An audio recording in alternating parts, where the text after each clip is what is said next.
Rescue and recovery efforts continue after what President Obama is calling one of the most destructive storms in history. Good evening, I'm Rahman Johnson. This is Bounce News at 7. 24 are dead today, including 9 children and hundreds injured after a tornado hit just outside of Oklahoma City last night.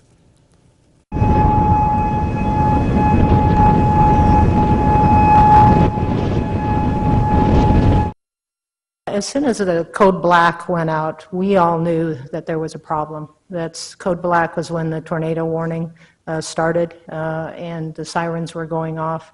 We all helped patients move away from the windows, out of the rooms that we could, into the hallways. Nurses, physicians, all the ancillary departments were helping with that. And then the code yellow went off, and that's high alert for us. The National Weather Service says the tornado tore a path of destruction that was 17 miles long and stayed on the ground for about 40 minutes. Now, the tornado was rated an EF4, packing winds of about 200 miles an hour. Right now, Pray for Oklahoma is one of the top trending hashtags on Twitter.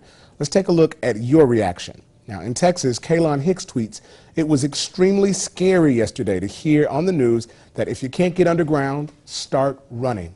And Nicole Latore tweets that she just drove through Moore, Oklahoma, and the pictures cannot compare to the actual thing.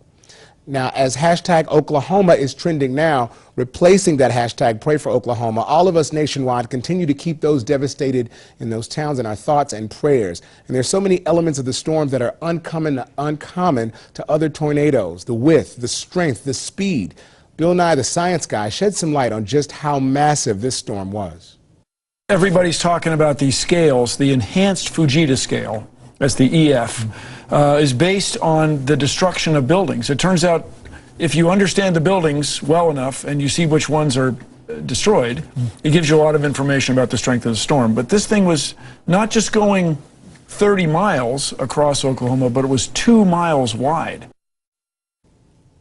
Now, the size and destruction have everyone wondering, are superstorms the new normal?